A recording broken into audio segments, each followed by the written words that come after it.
जब रात होती है तो हम एक दिया जला देते हैं और उसकी रोशनी में खुद को महफूज समझते हैं, मगर उस रोशनी के परे जो अंधेरा है वो अपने अंदर बहुत सारी कहानियां समेटे हुए है और इन्हीं कहानियों को आप तक लेकर आता है रात के अंधेरे में।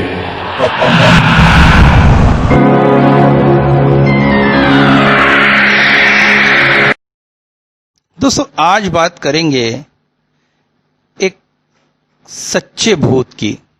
जी हां, भूत की कहानी तो आपने बहुत सुनी होगी, मगर किसी सचमुच के भूत की कहानी अगर सुनाए तो। मुझे बड़ा गुस्सा आ रहा था। व्हाट्सएप की उस मैसेज की वजह से मैं बस से उतर गया। शहर का यह हिस्सा धीरे धीरे डेवलप हो रहा है, नई कॉलोनियां बन रही हैं, शॉपिंग मॉल्स खुल रहे हैं, इसलिए रास्ते बहुत सुंदर बने हुए हैं, जगमग लाइटों से भरे हुए हैं। हालांकि रिहाइश अभी उतनी इधर नहीं हो पाई है। व्हाट्सएप में मैसेज था कि इस इलाके में एक भूत का आतंक है। कहते हैं रास्ता चलते हुए अचानक आपके साथ चलना शुरू कर देता है और कुछ ही दूर जाकर गायब हो जाता है। लोगों का मानना है कि वो इन मकानों के बनते समय किसी मिस्त्री की आत्मा है जो ऊंचाई से गिरकर मर गया था। उसका एक हाथ कटा हुआ है। बस जब इस इलाके में पहुंची तो मैं बस से उतर गया और पैदल ही चलने लगा कि शायद मुझे वो भूत दिख जाए। मगर इतनी देर चलने के बाद भी भूत तो क्या, एक कुत्ता बिल्ली भी नहीं दिखे। अब मुझे उस मैसेज भेजने वाले पर बहुत गुस्सा आ रहा था और बस बार बार हाथ दिखाने के बाद भी इस इलाके में नहीं रुकती है। यहां से करीब 3 किलोमीटर दूर बस स्टॉप है, वहां जाकर मुझे बस मिलेगी। अब ये 3 किलोमीटर का रास्ता मुझे चलकर जाना पड़ रहा था। मन ही मन बहुत गुस्सा था कि अचानक एक आवाज ने मुझे चौंका दिया। अब बाबू, हमने थोड़ा मदद कर दे। मैं चौंक पड़ा। मुड़कर देखा तो 45-50 साल का एक ग्रामीण व्यक्ति था। हाथों में मोबाइल लिए खड़ा था। मैंने कहा, क्या हुआ?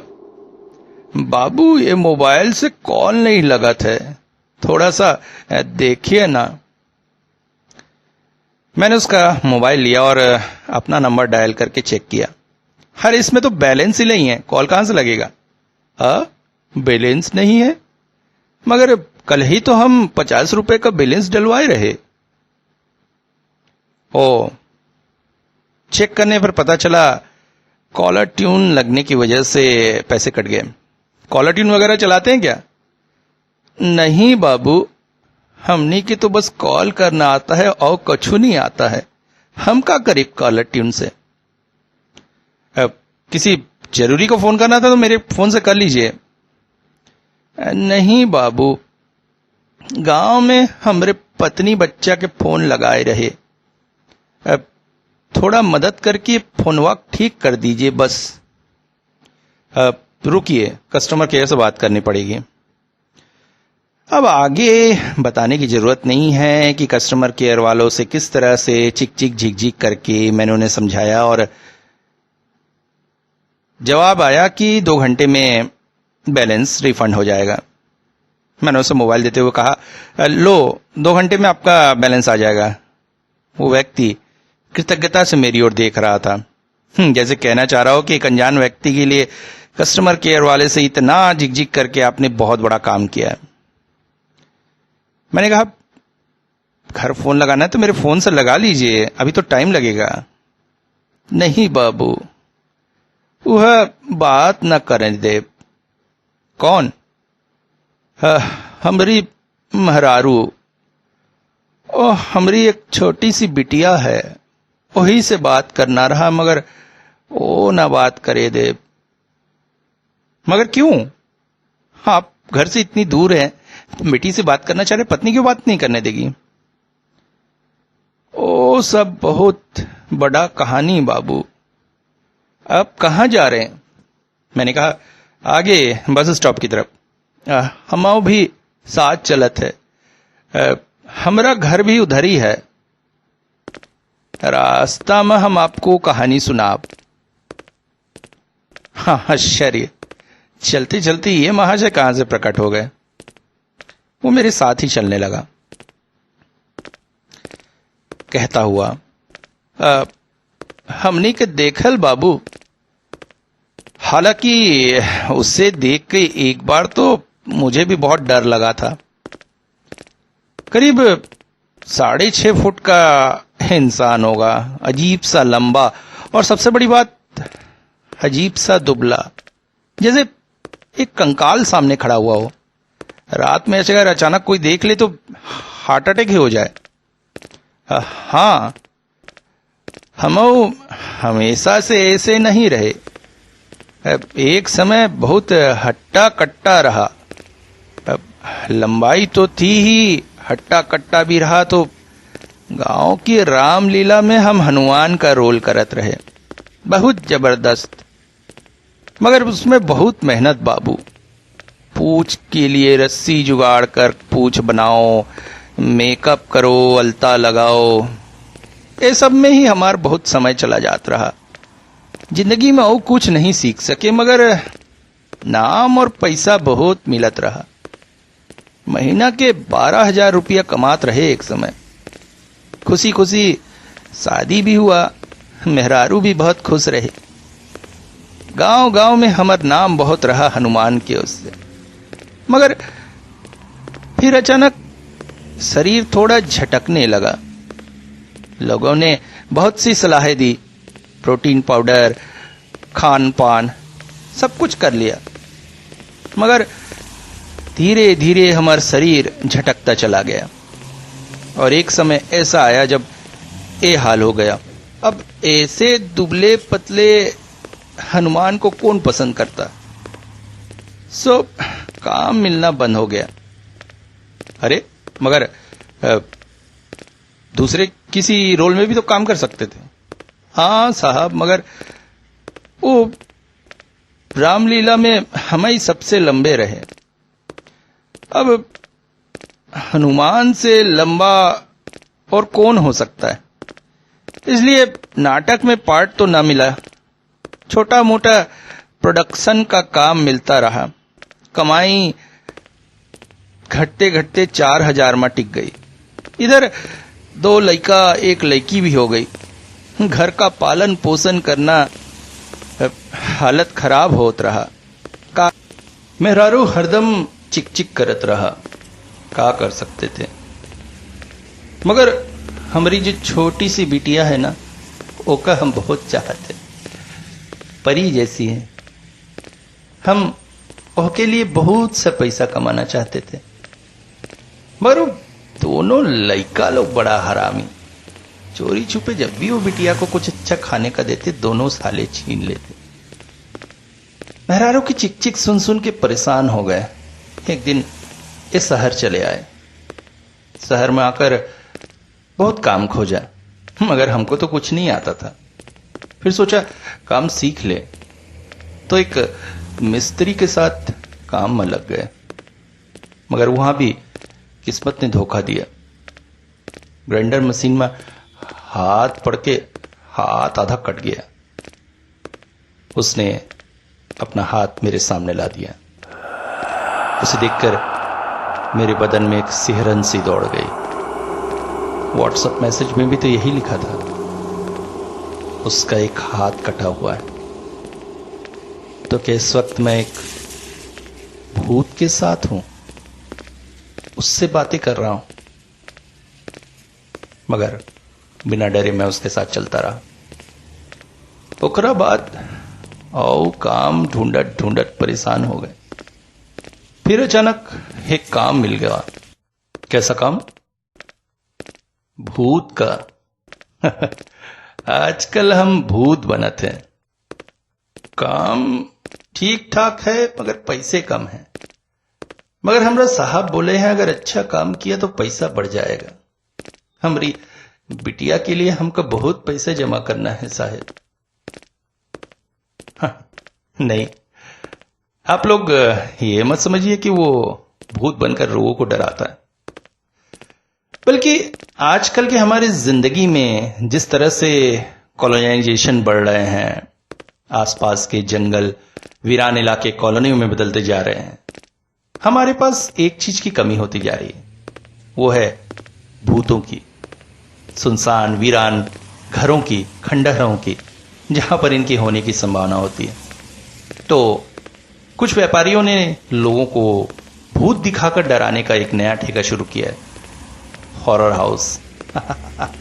जी हां, वहीं सुपर मॉल्स वगैरह में जो हॉरर हाउस होते हैं, वीरान अंधेरे घर, जहां ले जाकर आपको छोड़ दिया जाता है और वहां पे कुछ मशीनी भूत और कुछ ड्रेस पहनकर घूमते लोग आपको भूत बनकर डराते हैं, और इस डर के बदले में आप देते हैं उस हॉरर हाउस को पैसे। ये व्यक्ति वैसे ही किसी काम में था। वैसे तो हमारे पास ऐसे बहुत से कलाकार होंगे, मगर इनमें से कुछ जोकरों का काम करते हैं, जिनके बारे में बहुत कुछ कहा गया है, उनके दर्द, उनकी परेशानी, उनके तकलीफ को छुपाकर भी लोगों को हंसाने के गुण के बारे में। मगर वो आपको हंसाते हैं, इसलिए उनके दर्द को आप समझ पाते हैं। मगर क्या कभी आपने सोचा है कि हॉरर हाउस में जो भूत बनकर आपको डरा रहा है, वो इंसान खुद अंदर से कितना डरा हुआ है? मगर आपके पास आजकल समय कहां, आप बस वहां जाते हैं, डरते हैं, मनोरंजन करते हैं और चले आते हैं। ये व्यक्ति ऐसे ही एक हॉरर हाउस में काम करता था। वो आगे बोलता चला गया। एक बार तो अचानक वो चुप हो गया। मैं आश्चर्यचकित हो गया।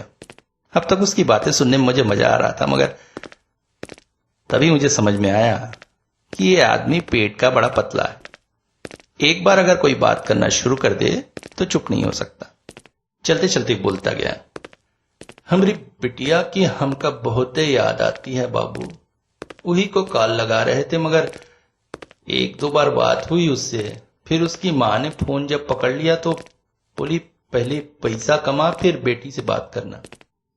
उसके बाद वही फोन उठाती है, इसलिए बात नहीं हो पाता। एक बार बहुत मजा आया रहा बाबू, इसीलिए ये काम अब हमको अच्छा लगा है।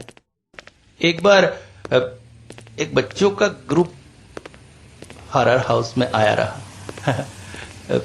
उसमें एक बहुत सुंदर सी लड़की थी, दिखने में बिल्कुल हमारी बिटिया जैसी।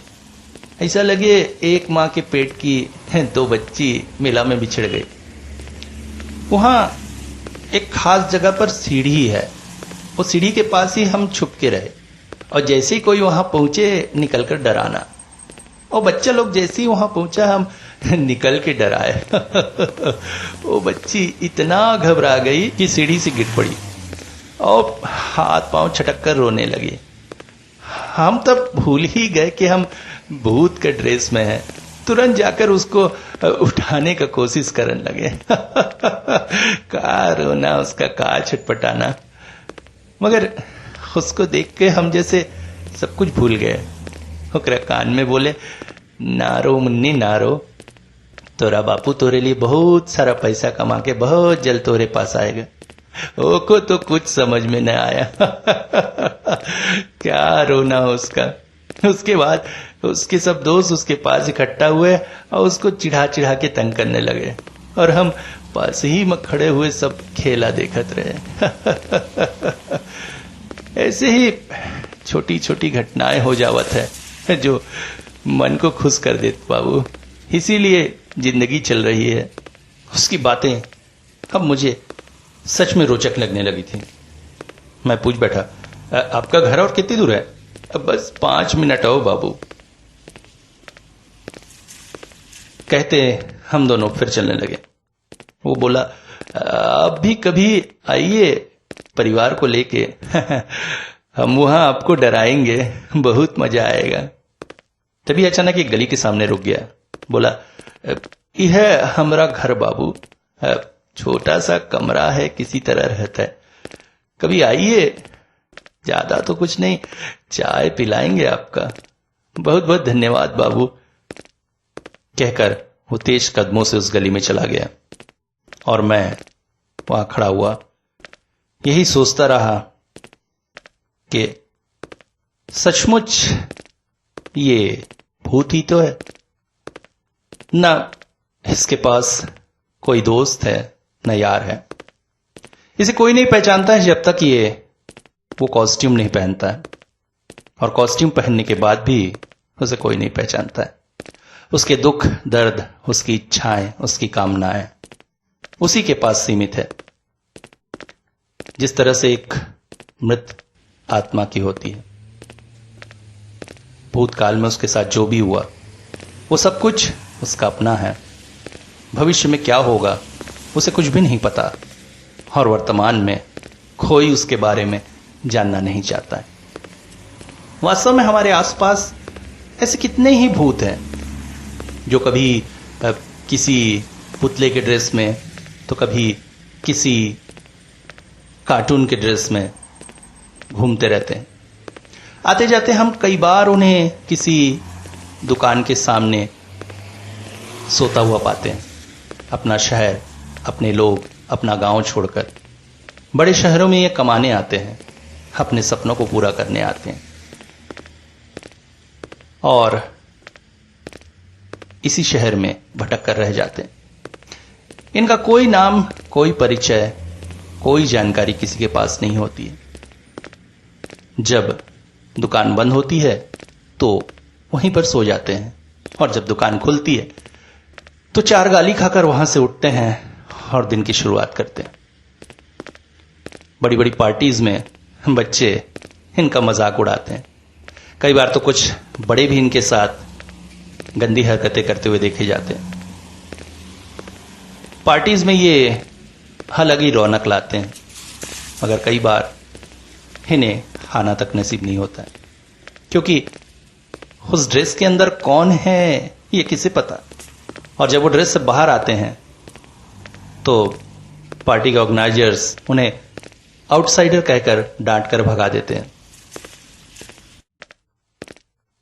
यही लोग तो शायद हमारे इस मॉडर्न सभ्यता के भूत हैं, जिनके बारे में हम में से कोई नहीं सोचता है। हम सिर्फ मजा और मनोरंजन लेना जानते हैं, मगर उस भूत का भी एक भविष्य है ये भूल जाते हैं। अगर मेरी इन बातों से आपको थोड़ा सा भी सच्चाई, थोड़ी सी भी इमोशनल लग रहा होगा, तो अगली बार जब भी किसी भूत से मिले, सच्चे दिल से उसे शुक्रिया जरूर कहिएगा।